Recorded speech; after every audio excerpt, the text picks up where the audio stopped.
성가대 귀한 찬양 감사합니다. 함께 기도드리겠습니다. 하나님, 주님의 은혜를 감사드립니다. 주께서 이 땅을, 이 나라를 이 땅 가운데 세우시고 우리로 하여금 이 땅을, 이 나라를 주의 복음으로 섬기게 하여 주시니 그 은혜를 감사드립니다. 이 땅 가운데 선교사를 보내시고 또 선교사를 통하여서 교회가 세워지고 교회 가운데 믿는 자들을 세우시며 그 믿는 자들의 수고와 헌신과 기도와 눈물로 이 나라를 이 땅 가운데 세워주시고 그 은혜 가운데 우리가 거하게 하시오니 그 은혜를 감사드립니다. 하나님, 이제는 우리가 그 일을 이어가게 하여 주시옵소서.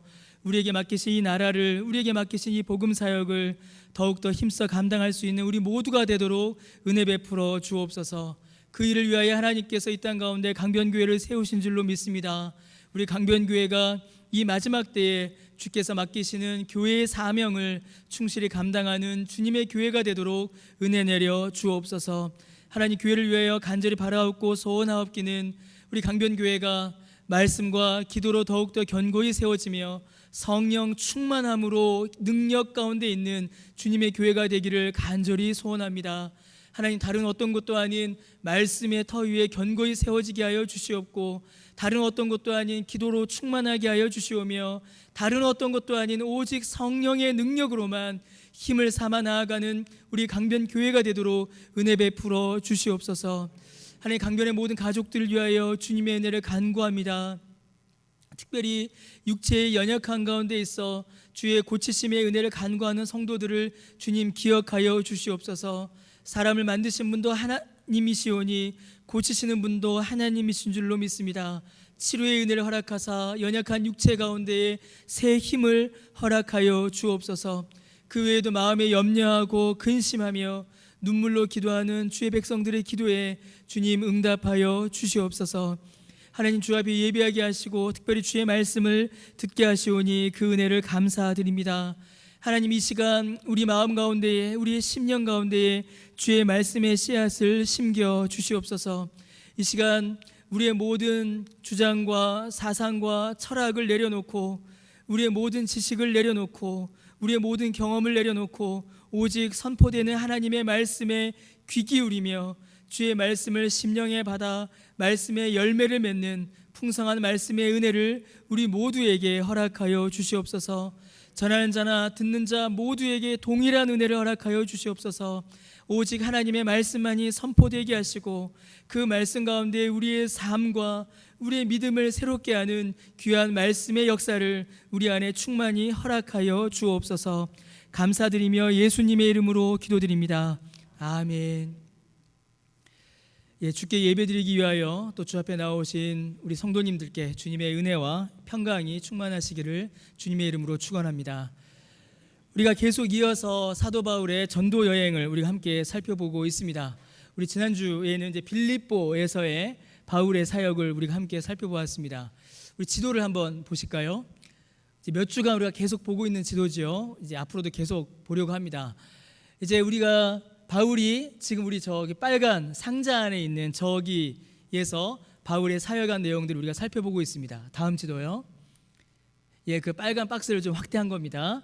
자, 동쪽에서 출발한 바울이 아시아 저 가운데쯤이죠. 흑해 밑에 아시아를 지나 드로아를 지나 지난주에는 빌립보에서 사역을 했습니다.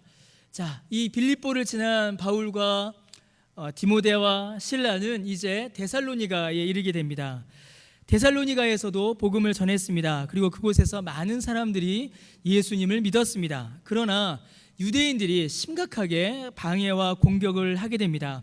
그래서 이곳에서 바울이 큰 어려움을 겪게 되고, 이로 인해서 그 바울과 일행은 이제 데살로니가에서 남쪽에, 여러분 보이시나요? 베레아라고 있죠. 베레아라는 지역으로 옮겨가게 됩니다. 이 베레아는 참 유명한 지역입니다. 베레아 사람들은 데살로니가 사람들보다 훨씬 더 신사적이었죠.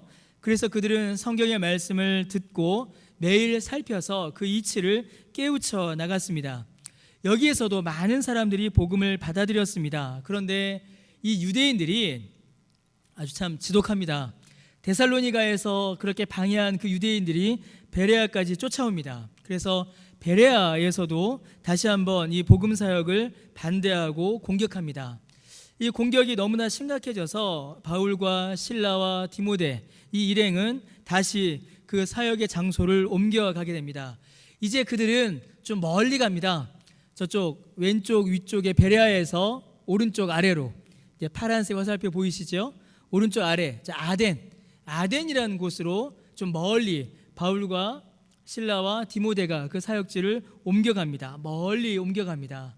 베레아까지 쫓아온 유대인들의 공격을 피하여 그들은 아덴으로 옮겨간 것입니다. 아덴, 지금으로 하면 아테네죠. 그리스의 수도인 아덴으로 그들이 옮겨왔습니다. 이 바울과 그 일행은 그들이 원하지 않았지만 그들은 점점 더 깊이, 점점 더 그 사회의 중심으로 그들은 들어가고 있었습니다. 하나님께서는 이 복음을 그 사회의 중심으로 점점 더 깊은 곳으로 하나님께서는 이끌고 계셨던 것입니다. 그렇게 그들은 아덴에 이르렀습니다. 이 아테네는 우리도 잘 알다시피 찬란한 그리스 문명의 수도였습니다. 여러분, 그리스, 헬라라고 하죠. 그리스는 이미 멸망하여서 로마의 속국이 되어 있었습니다. 그러나 로마는 이 그리스의 아덴만큼은 상당한 자치권을 보장해 주었습니다. 왜냐하면 로마 역시도 이 그리스의 문명에 의지하고 있었기 때문입니다. 여러분, 특별히 그리스의 이 아테네는 유럽만이 아니라 온 인류의 철학과 사상의 뿌리가 되는 아주 중요한 곳입니다. 지금도 그 영향을 끼치고 있지요. 그 당시에 가장 앞선 문명과 문화의 도시가 바로 이 아덴이었습니다. 우리가 익히 알고 있는 고대 헬라의 모든 철학자들이 여기서 그들의 사상을 꽃피웠고, 우리가 알고 있고 우리가 이해하고 있는 모든 이데올로기, 철학, 사상, 모든 것들이 이 아테네에서 시작되었습니다. 그리고 그리스 로마 신화와 같은 그런 신들의 이야기가 그 성에 가득한 곳이 바로 이 아덴이었습니다. 바울이 건너서 박해를 피해서 아덴까지 이르렀습니다. 바울이 지금 도착하여 만나고 있는 그 도시는 그저 한 도시가 아니었습니다. 여러분, 바울은 지금 그냥 도시를 만나는 것이 아닙니다. 지금까지 바울이 만났던 그런 도시들과는 분명히 성격이 다른 곳이 이 아덴이었습니다. 바울은 지금 인류의 문명 그 자체를 만나고 있는 것입니다. 그 당시에 그리고 지금까지도 영향을 끼치고 있는 가장 발전된 형태의 인간의 사상과 문화와 철학과 종교를 지금 만나고 있는 것입니다. 그래서 여러분, 우리가 아덴을 이해한다라는 것은 그저 고대의 도시를 이해하는 것이 아닙니다. 아덴을 이해한다라는 것은 인간을 이해하는 것입니다. 인간의 문명과 인간의 사상과 인간의 철학이 어디를 향하고 있는 것인가, 그것을 이해하는 것이 바로 이 아덴을 이해하는 것입니다. 여러분, 이 아덴은 너무나도 거대한 도시였습니다. 이에 비하여 바울이 전한 복음은 너무나도 초라하고 말 그대로 보잘것없는 것이었습니다. 여러분, 바울은 우리가 성경에서 보니까 바울이 대단한 것처럼 보이죠. 그런데 이 아덴에 도착한 바울은 사실은 아무것도 아니었습니다. 바울은 저 멀리 식민지의 한 구석에서 온 그냥 한 사람일 뿐이었습니다. 그리고 바울이 전한 기독교의 복음 역시도 사실 아무것도 아니었습니다. 기독교 역시도 식민지 한 구석, 팔레스타인이라는 한 구석의 지방 종교일 뿐이었습니다. 그것도 그 종교의 교주가 심판받아 죽은 그런 종교가 기독교였습니다. 그 당시에 있었던 많은 종교들처럼 그저 그렇게 한 지역에서 발생하여 잠깐 전해지다가 이내 사라져버릴 그런 종교로 기독교는 취급받고 있었습니다. 바울도 기독교도 사실 아무것도 아니었습니다. 그런데 바로 그 바울이 그리고 그 기독교의 복음이 여러분 지금 이 아덴과 정면으로 충돌하고 있습니다. 그 바울이 들고 온 그 기독교의 복음이 지금 아덴과 이 아덴의 문명과 아덴의 철학과 아덴의 종교와 지금 맞서고 있는 것입니다. 여러분, 이 충돌은 인류의 역사 가운데 나타난 어떤 전쟁보다 강력한 충돌이었습니다. 인류의 모든 역사와 성격을 모조리 바꾸어 놓은 충돌이었습니다. 아무것도 아닌 바울이 가지고 온 아무것도 아닌 기독교가 너무나도 크고 거대한 아덴과 맞서서 충돌했습니다. 그런데 그 충돌이 온 인류의 역사를 뒤집어 놓은 것입니다. 사랑하는 성도 여러분, 그 충돌이 바로 우리 개개인에게도 일어나는 것이 바로 우리가 믿는 기독교 신앙입니다. 사랑하는 성도 여러분, 기독교 신앙은, 우리가 믿는 이 믿음은 사실은 그렇게 편안하게만 한 신앙은 아닙니다. 여러분이 이미 아시지요? 우리의 믿는 이 믿음은, 우리가 예수님을 믿는 이 기독교 신앙은 편한 신앙이 아닙니다. 우리가 믿는 이 기독교의 신앙은 충돌하는 신앙입니다.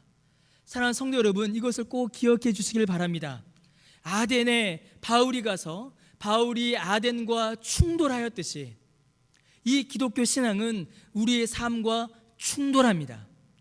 우리가 지금까지 익숙하게 살았던, 어쩌면 우리가 즐거워하였던, 어쩌면 우리가 추구하였던 그 인생과 충돌하는 것, 그 충돌하여서 변화되는 것, 여러분, 그것이 우리가 믿는 기독교 신앙이며 복음의 역사입니다. 여러분, 아덴에 도착한 바울의 눈에 가장 먼저 보였던 것은 수많은 우상들이었습니다. 역사가들은 아덴에 있는 우상의 수가 그리스와 로마 다른 곳에 있었던 모든 우상들을 모아놓은 것보다 많았었다라고 이렇게 기록합니다. 이 아테네에는 곳곳이 우상이었고 곳곳이 신전이었습니다. 여러분, 혹시 아테네 여행 다녀오신 분 혹시 계신가요? 예, 다녀오신 분들은 이제 아시겠죠. 아테네 곳곳에 신상이고, 아테네 가장 높은 곳에 가장 거대하게 사람들을 압도하는 건물은 신전입니다. 아테네는 우상의 도시였습니다. 모든 곳에 우상이 넘쳐났습니다. 바울은 이를 보고 격분합니다. 우리가 읽은 본문의 16절에 보면 그 성에 우상이 가득한 것을 보고 마음에 격분하였다라고 이렇게 기록을 하고 있습니다. 성도 여러분, 사실 이 바울의 분노는 그렇게 큰 의미가 없습니다. 별일이 아닙니다. 우리가 바울을 존경하고 이 말씀을 믿고 따르니까, 야, 바울이 격분하였다라고 하니까 뭔가 큰 일이 일어난 것처럼 보입니다. 그러나 실은 아무것도 아닙니다. 여러분, 한번 상상해 보십시오. 우리 중에 어떤 분이 이 강남역을 가는 겁니다. 사람들이 많이 모여있는. 그런데 강남역 한가운데 서서, 왜 이곳에는 이렇게 우상이 많으냐? 왜 당신들은 하나님을 믿지 않느냐라고 그 가운데 서서 고함을 치고 외친다면 여러분 어떻게 될까요? 지금 여러분 교회니까, 교회고 예배 시간이니까 지금 제가 여러분들 앞에서 말하고 있어도 여러분들 지금 다 듣고 계시지 않습니까? 그렇죠. 움직이지 못하시잖아요. 이제 갇혀 계시잖아요. 지금 제 말만 들으셔야 하거든요. 그런데 여기가 아니라 제가 만약에 강남역에 나가서 혹은 양재에 나가서 사람들한테 고함을 치는 겁니다. 당신들 왜 예수합니다? 왜 이렇게 우상이 많아? 그러면 사람들이 저를 어떻게 볼까요? 예, 별 미친 사람 하나 이렇게 보지 않겠습니까? 여러분, 똑같습니다. 지금 바울이 격분하여서 이 아덴 한가운데에서 고함을 지르고 화를 냅니다. 왜 이렇게 이곳에 우상이 많으냐? 라고 그가 아무리 큰 소리를 외치고 화를 낸다 하여도 여러분 아무도 신경 안 씁니다. 아무도 신경 안 씁니다. 아테네에는 바울만이 아니라 그들이 믿는 신을 증거하는 사람들이 수도 없이 많았습니다. 아테네에서 바울이 외치는 이 소리는 그냥 인파에 묻혀서 사라져버리는 그런 소동에 불과했습니다. 바위로 계란을 치는 정도가 아니라 큰 바위에 물방울 하나 떨어뜨리는 그거와 같았습니다. 바울의 이 격분, 바울의 이 격노는 여러분 그저 우발적인 소동에 불과했습니다. 아이고, 저 이상한 사람 하나 고함 지르고 있네, 이러고 마는, 그렇게 지나가고 마는 그런 일이었다라는 것입니다. 사랑하는 성도 여러분, 그런데 하나님께서는 바로 그 작은 소동을 사용하셨습니다. 정말 해프닝으로 지나가 버릴 수 있는 그 작은 소동, 너무나도 거대한 세계와 바울이 충돌하게 하시고 그 작은 소동에 불과한 그 일로 하나님께서는 아덴, 곧 그 당시 온 세계의 사상적 중심이었던 그 땅에 놀라운 복음의 역사를 이루셨습니다. 여러분, 아덴이라는 큰 호수에 바울이라는 작은 돌멩이 하나 던진 겁니다. 여러분, 호수공원 이런 데 넓은 데 돌멩이 하나 던져보십시오. 그냥 파동이 조금 일다가 사라져버리죠. 그거와 같습니다. 바울은 아덴이라는 큰 호수에 바울이라는 돌멩이 하나, 작은 돌멩이 하나 던져진 겁니다. 그런데 이 작은 돌멩이를 하나님께서 어떻게 사용하시냐면 작은 물 파장으로 그치는 것이 아니라 큰 폭풍이 되어서, 큰 파도가 되어서 물이 바다를 덮는 것처럼 그리스와 로마라는 거대한 인류의 바다를 하나님께서는 뒤집어 버리시는 놀라운 복음의 역사를 이루어 내셨던 것입니다. 그렇게 하나님께서는 바울을 사용하셨습니다. 바울이 아덴에 도착했습니다. 아덴에는 많은 우상들이 있었지요. 왜 이렇게 아덴에 우상들이 많았는가? 왜냐하면 여러분, 그들이 가지고 있는 신에 대한 관념, 신에 대한 이해, 이 신관 때문에 이 아덴에는 신이 많았습니다. 여러분, 그리스 신화를 읽어보셨거나 혹은 이제 그리스 신화를 바탕으로 한 영화를 여러분들 아마 한 번은 다 읽거나 보셨을 것입니다. 여러분, 그리스 신화에 있는 신들, 여러분 그 신들이 어떠셨나요? 그 신들 참 재밌죠? 재밌습니다. 그런데 여러분, 그리스 신화에 나오는 신들은 여러분 신이라기보다는 여러분 거의 인간에 가깝습니다. 인간의 모습을 하고 있어요. 인간보다 뛰어난 능력을 가지고는 있지만 인간과 비슷합니다.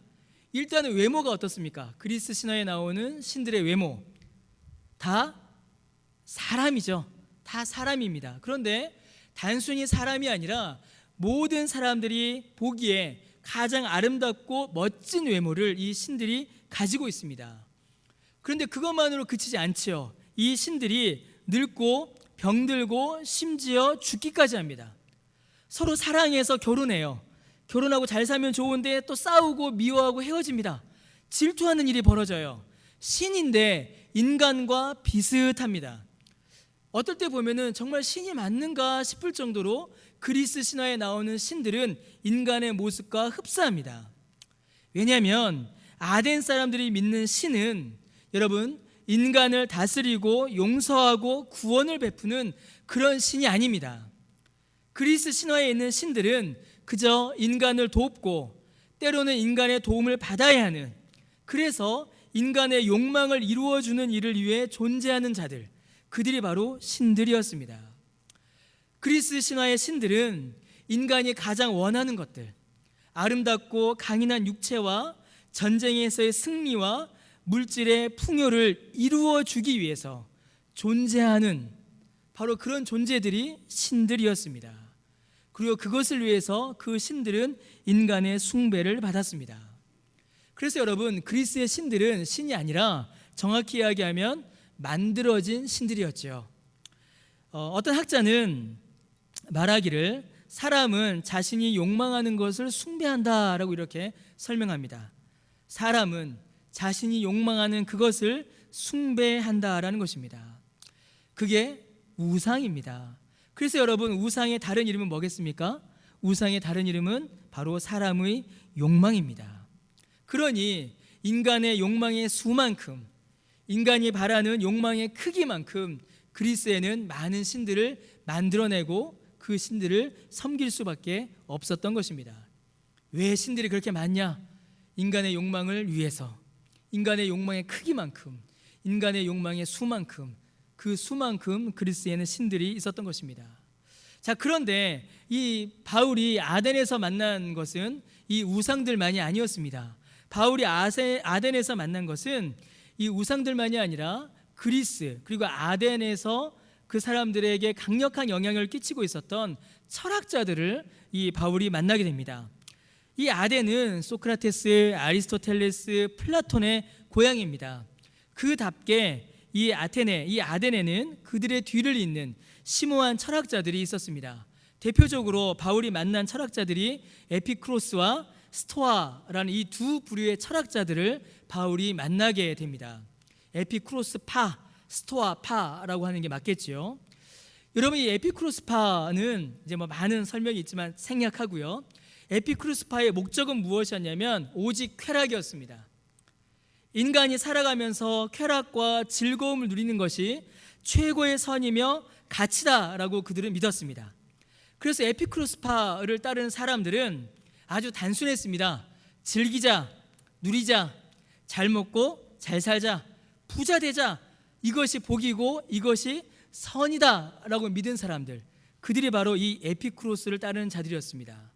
오늘날로 치면은 아주 극단적인 유물론자들이라고 할 수 있겠죠. 물질이 전부다, 물질을 가져야지 복이다 라고 믿는 사람들, 그들이 이 에피쿠로스였습니다. 여러분, 스토아는 조금 다른 사람들이었습니다. 스토아는 에피쿠로스를 아주 무시하는 사람들이었습니다. 왜냐하면 이 스토아, 이 사람들은 신을 믿었지만 운명을 더 믿는 사람들이었습니다. 그래서 이들에게는 모든 일이 다 운명이었습니다. 그러니 인간의 즐거움이나 슬픔, 노력, 수고 같은 것들은 무의미하다라고 그들은 여겼지요. 그래서 이 스토아를 따르는 사람들은 가만히 있으면서 자연을 보는 것을 즐겼습니다. 이 자연을 바라보며 이 순리에 순응하며 운명에 따르는 것이 가장 복된 삶이다라고 믿은 자들이 바로 이 스토아들이었습니다. 이게 금욕주의, 그리고 신비하고 특별한 지식, 운명, 가만히 있어, 왜 움직여, 운명이 알아서 할 건데, 이게 스토아 그들의 주장이었죠.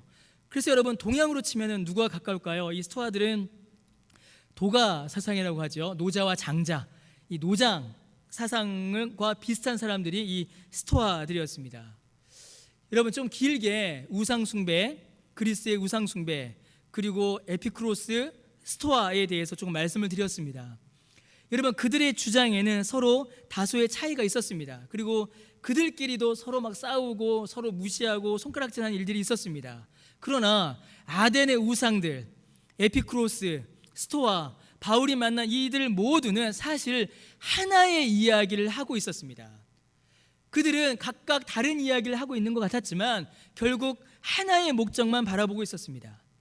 무수히 많았던 우상들도, 에피쿠로스도, 스토아도 결국 오직 하나의 목표를 이루기 위하여 그들은 달려가고 있었습니다. 그 목표가 무엇일까요? 여러분, 바로 인간의 욕망이었습니다. 인간의 욕망을 이루기 위해서 우상도 만들고 에피쿠로스도 있고 스토아도 있던 것입니다. 그들은 그저 인간의 욕망이 이루어지는 것을 최고의 목표로 삼았을 뿐입니다. 그들이 만들어낸 우상들도 인간의 욕망을 위하여 존재했었습니다. 에피쿠로스는 육체의 만족, 육체의 욕망이 최고라고 믿었고, 스토아는 정신의 만족, 정신적인 욕망을 추구하는 것이 최고다라고 그들은 믿었습니다.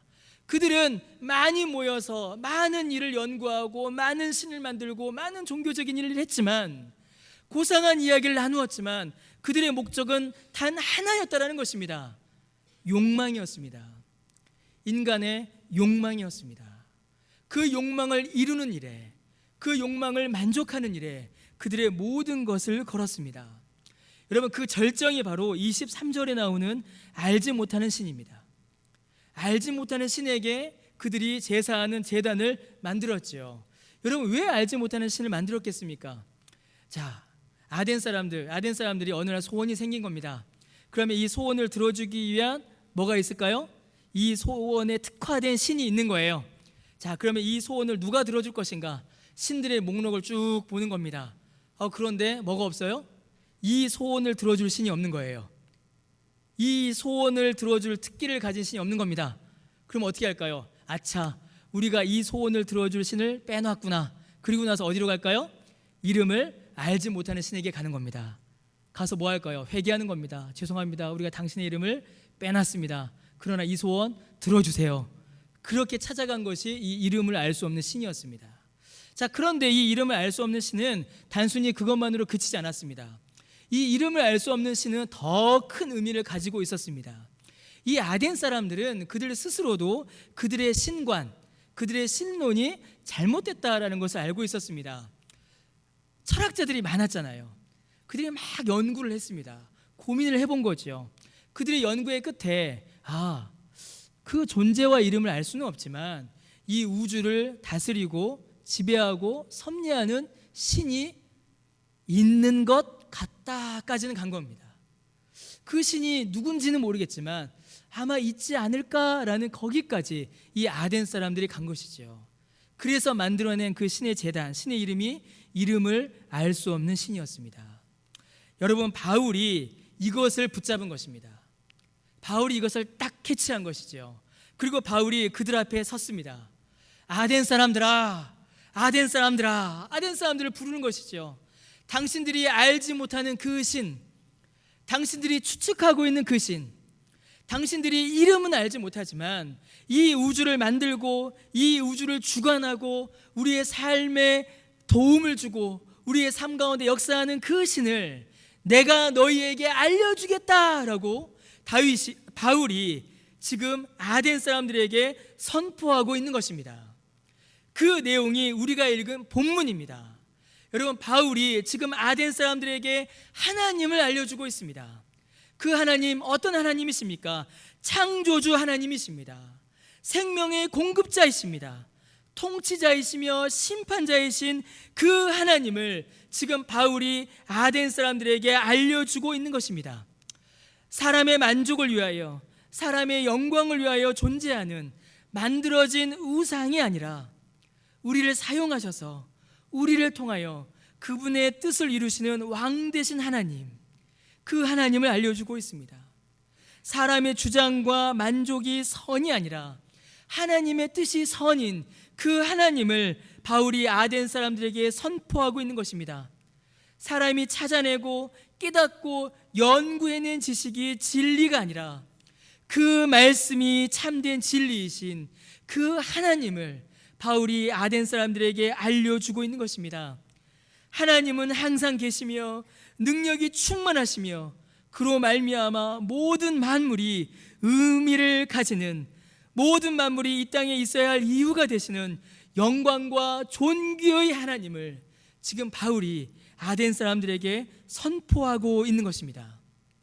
그 아덴 한가운데에서 아레오바고라는 그 높은 광장에서 모든 사람들이 듣도록 이 하나님을 그들에게 알려주고 있는 것입니다. 여러분, 이 아덴에서의 바울의 선포가 왜 중요할까요? 아까 설교 초두에도 말씀드렸듯이 바울이 지금 맞서고 있고 바울이 충돌하고 있는 것은 그냥 도시가 아닙니다. 사랑하는 성도 여러분, 바울은 지금 그 거대한 문명 앞에, 세상의 문명 앞에 하나님의 이름으로 맞서고 있는 것입니다. 진리로 저항하고 있는 것입니다.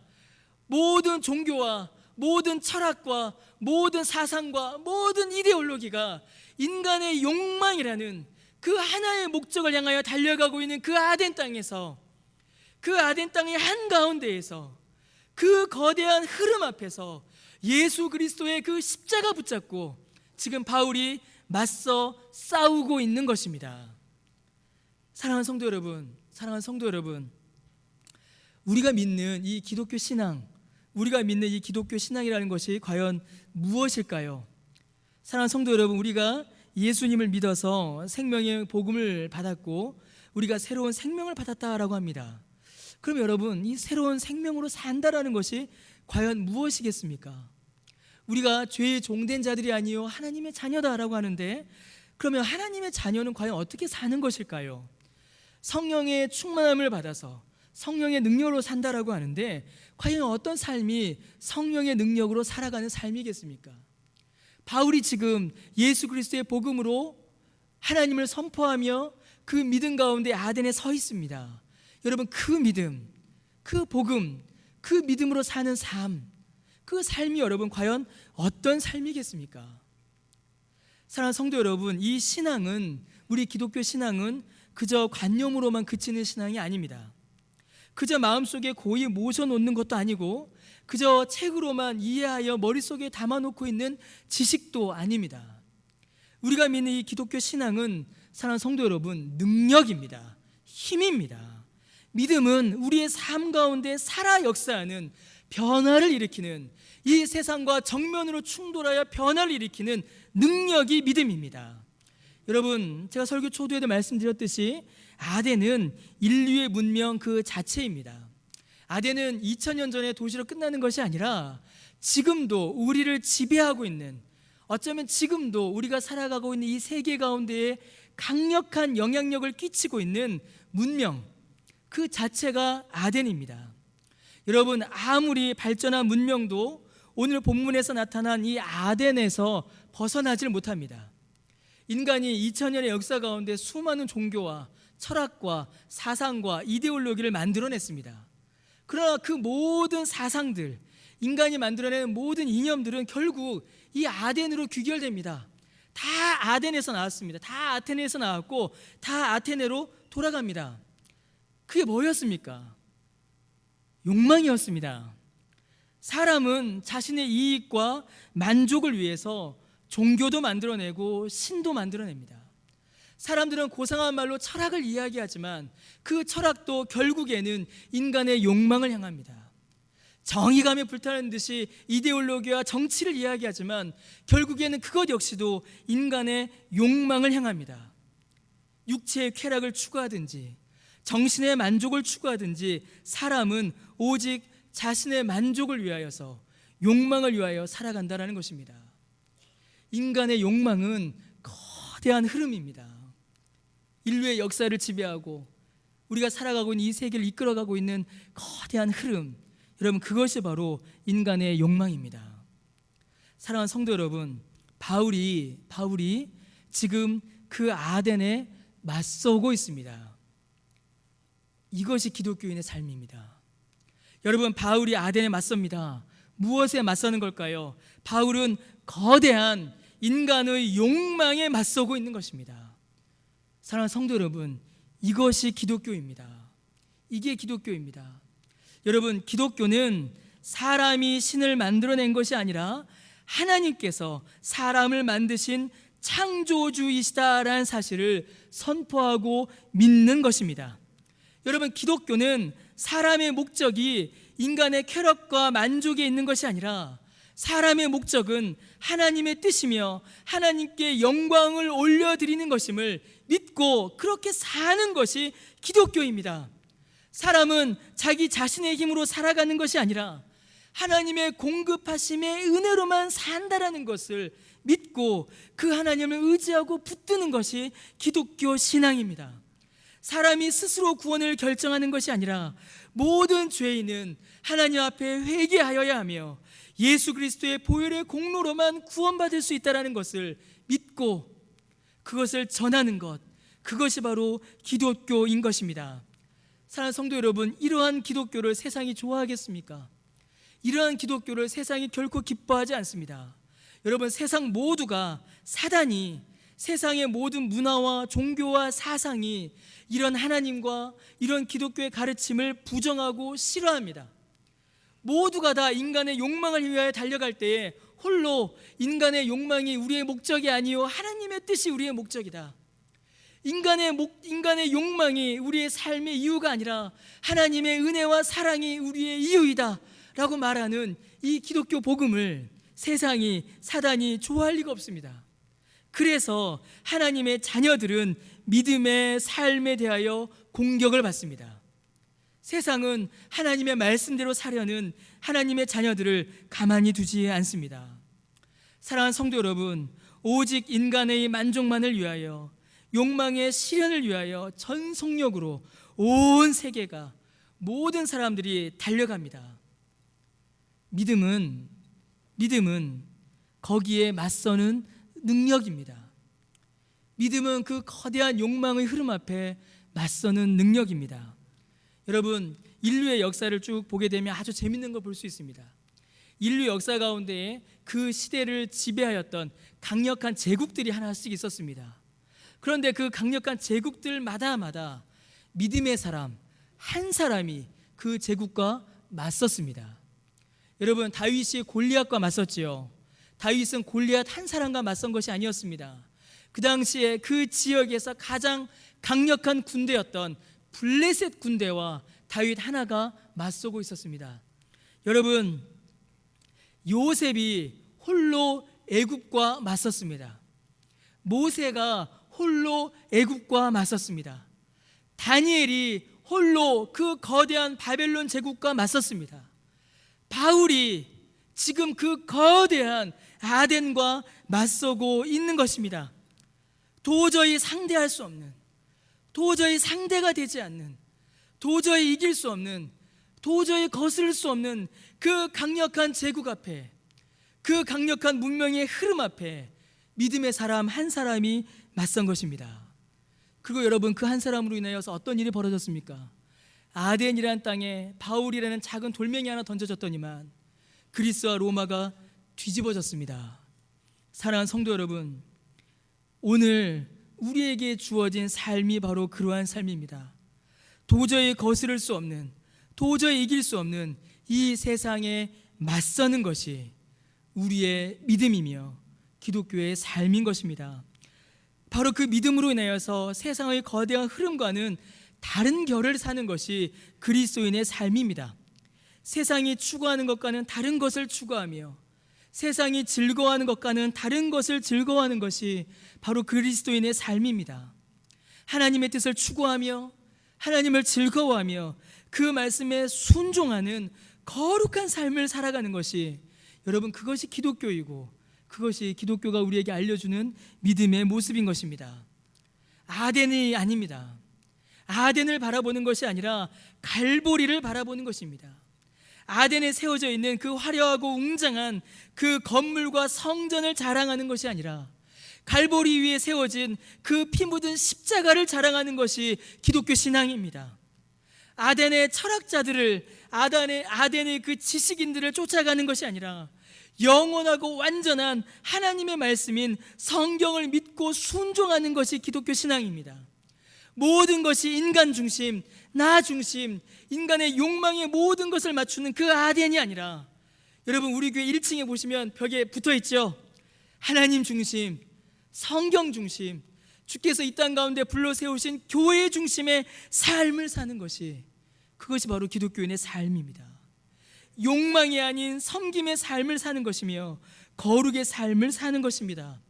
거짓으로 어두워져가는 이 세상 안에서 자신을 태워 진리의 빛을 비추는 존재가 그리스도인이며, 죄악으로 거짓으로 썩어가는 이 세상에서 자신을 녹여 부패를 막아내는 존재가, 그 소금과 같은 존재가 바로 그리스도인 것입니다. 사랑하는 성도 여러분,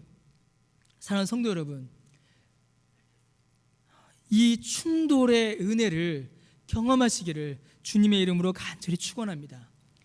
충돌, 과격한 단어죠. 충돌, 변혁, 과격한 단어고 무서운 단어입니다. 그러나 사랑하는 성도 여러분, 충돌이 은혜입니다.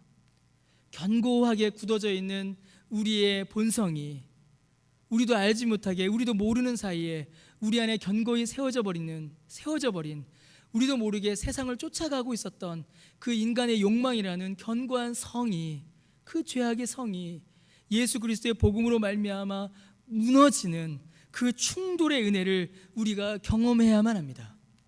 그리하여 그 충돌의 은혜를 경험한 그 그리스도인 한 사람으로 인하여서, 그 죄악을 벗어난 그리스도인 한 사람으로 인하여서 이 세상이 변화되고 이 사상 가운데 하나님의 나라가 확장되는 그 놀라운 복음의 역사가 일어나는 것입니다.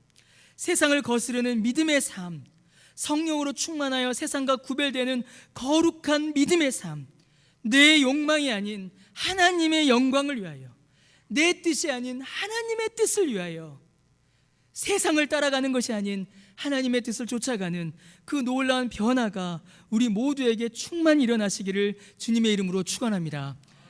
여러분, 그러면 어떤 일이 벌어지게 될까요? 어떤 일이 벌어지게 될까요? 우리가 지금까지 아덴의 이야기를 쭉 살펴보았습니다. 2000년 전의 이야기잖아요. 여러분, 2000년 전의 이야기 이러니까 좀 실감이 잘 안 나시죠? 그러나 사랑하는 성도 여러분, 이 충돌을 경험하여 인간의 욕망을 버리고 세상과는 다른 삶의 결로 살아가기로 결단하여 살아간 그 사람들의 기록이, 여러분, 우리에게도 있습니다. 한국교회의 초기에 그 여러 자료들 중에 아주 중요한 자료가 하나 있는데, 대한 그리스도인 회보라는 신문이 있습니다. 사진 한번 보여주시겠어요? 예, 보이시나요? 그 앞에 사진 다음 거 보여주실래요? 예, 원래는 이제 어떻게 읽어야 될까요? 조선인데 참 발음이 어렵습니다. 아펜젤러 선교사가 맨 처음에 만든 신문입니다. 조선 그리스도인 회보 1897년에 이 신문을 만들었습니다. 그리고 1899년에 이 조선 그리스도인 회보가 그 앞에 거요. 대한 그리스도인 회보로 이렇게 바뀝니다. 이게 이제 대한 그리스도인 회보입니다. 제가 그 중에서 1899년 3월 1일자 이 대한 그리스도인 회보에 이런 기사가 났다라고 합니다. 이 앞에 신문은 그 기사는 아닙니다. 그 기사가 실린 사진 이미지를 제가 못 찾았어요. 근데 그 내용은 제가 찾아왔습니다. 1899년 3월 1일자 대한 그리스도인 회보에 이런 기사가 실렸습니다. 이번에 새로 난 북도는 이제 평양을 중심으로 한 평양 북도 서북 지역이죠. 북도 군수 중에 유력한 양반 한 사람이 말하되 예수교, 그건 좀 약간 바꾼 겁니다. 야소교라고 돼 있었는데 예수교 믿는 고을에 갈 수 없으니 영남 고을로 옮겨 달란다니 어찌하여 예수교 있는 마을에 갈 수 없나뇨? 이제 그 다음에 이제 대한 그리스도인 회보에 이제 해설을 합니다. 우리 기독교죠. 우리 교는 하나님을 공경하고 사람을 사랑하는 도라. 교를 참 믿는 사람은 추호나 그런 일을 행치 아니하며 관장의 말을 거역하지 아니하는데, 그러나 관장이 만약 무단히 백성의 재물을 빼앗을 지경이면 그것을 쉽게 빼앗기지 아니할 터이니 그 양반이 갈 수 없다는 말이 그 까닭인즉. 이게 1899년 3월 1일에 기록된 평양 근처에 있었던 그리스도인의 삶입니다. 사랑하는 성도 여러분, 그 당시에 조선 땅에 인구가 1,500만 명 정도였다고 합니다. 그런데 그때 기독교인의 수가 여러분 몇 명이었을까요? 1,500만 명 인구 중에 기독교인이 1만 명이 안 되던 때였습니다. 0.1%도 아니 0.06%, 0.07% 정도 될 때, 그때 그리스도인의 모습이 바로 이 모습입니다. 세상의 문화 안에서 죄악의 큰 파도 앞에서 0.1%도 안 되는 미미한 그리스도인들이 구별되어 나타났고 세상을 거슬렀으며 세상과 전혀 다른 삶의 결을 보여주었습니다. 그 당시에 감사들, 그 당시에 군수들은 부임하면 첫 번째 하는 일이 뭘까요? 첫 번째 하는 일이 기생을 부르는 것이었습니다. 두 번째 하는 일이 백성들의 세금을 가혹하게 거두는 일이었습니다. 세 번째가 뇌물을 받는 일이었습니다. 그렇게 온 땅의 모든 사람들이 그 인간의 욕망이라는 흐름에 휩쓸려 모두가 다 쓸려가고 있을 때 0.1%도 안 되는 그리스도인들이 그 땅 가운데서 다른 삶의 결을 보여준 것입니다. 나는 당신들처럼 살지 않는다. 나는 당신들처럼 욕망을 따라가지 않겠다. 나는 나를 지으시고 나를 다스리시고 나를 구원하신 하나님을 따라 살겠다. 예수 그리스도의 그 십자가를 붙들고 나아간 것입니다. 평양 땅에 갈보리의 십자가가 세워진 것입니다. 그러니 어떤 일이 벌어졌습니까? 0.1%도 안 되는 그리스도인들이 평양 감사를 바꿔버렸습니다. 그 땅에 주의 복음이 선포되고 주님의 교회가 세워진 것입니다. 우리 아까 박하준 장로님께서 대표 기도하실 때 제가 기도를 듣다가 굉장히 마음에 큰 뜨거움을 한 번 더 경험했습니다. 그리스도의 계절. 많은 선교단체들이 했던 말이죠. 이 그리스도의 계절이 오게 하자. 여러분, 그리스도의 계절, 그리스도의 때, 그리스도의 나라, 우리 주님의 나라가 어떻게 이 땅 가운데 임할 수가 있겠습니까? 사랑하는 성도 여러분, 어떻게 하면 우리 하나님의 나라가 이 땅 가운데 우리 안에 충만히 임하며 그 능력의 역사가 증거될 수가 있겠습니까? 조선 땅의 역사가, 한국교회의 역사가 그것을 증명하고 있습니다.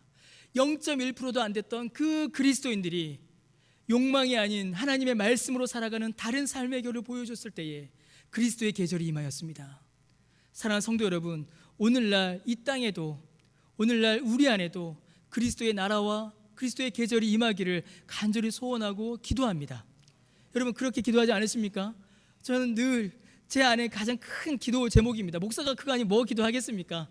이 땅 가운데 하나님의 나라가 임하고, 이 땅 가운데 그리스도의 계절이 새로 열리고, 이 땅 가운데 주의 복음이 편만히 선포되며 하나님의 택하신 백성들이 다시 주의 교회로 돌아와 하나님께 영광과 찬송을 올려드리는, 흰옷 입은 주의 백성들이 주의 교회로 주의 나라로 돌아와 주께 영광과 찬송 올려드리는 그 부흥의 때를 하나님께서 우리 교회 가운데에, 이 땅 가운데 허락해 주시기를 저는 간절히 기도합니다. 사랑하는 성도 여러분, 그 나라가, 그 땅이, 그 때가, 그 부흥이 어떻게 우리 가운데 임할 수 있겠습니까? 어떻게 우리 안에 그때가 임할 수 있겠습니까? 세상과 똑같이 가면 여러분 그때가 임할 수 있겠습니까? 세상과 똑같이 가면은, 세상의 그 거대한 욕망의 흐름에 우리도 휩쓸려서 같이 가버리면, 세상의 불의와 세상의 죄악과 우리가 함께 휩쓸려서 간다면, 우리가 다 같이 아덴에서 만족한다면, 우리가 다 같이 아덴에서 즐거워한다면, 우리가 다 같이 아덴의 길을 간다면, 여러분 그게 무슨 일이 벌어지겠습니까? 그건 그냥 아덴입니다. 그건 그냥 아덴이에요. 사랑하는 성도 여러분, 우리는 갈보리의 길을 가야 합니다. 우리는 갈보리의 십자가의 길을 가야 합니다. 다른 삶의 결을 이 땅 가운데서 우리는 드러내야 합니다. 그 능력을 하나님께서 우리에게 주십니다. 성령께서 우리 안에 충만히 임하심으로 우리가 그러한 삶을 살 수 있는 능력을 저와 여러분 우리 모두에게 충만히 부어주실 것입니다. 이 놀라운 복음의 역사 안에 거하시며 이 놀라운 하나님 나라의 역사를 늘 경험하시는 저와 여러분, 우리 강변교회 모든 성도님들 되시기를 주님의 이름으로 간절히 축원합니다. 우리 함께 찬송하겠습니다. 우리 주보에 있는 찬송을 좀 바꿔서 찬송하겠습니다. 우리 찬송가 384장 우리 함께 찬송하겠습니다.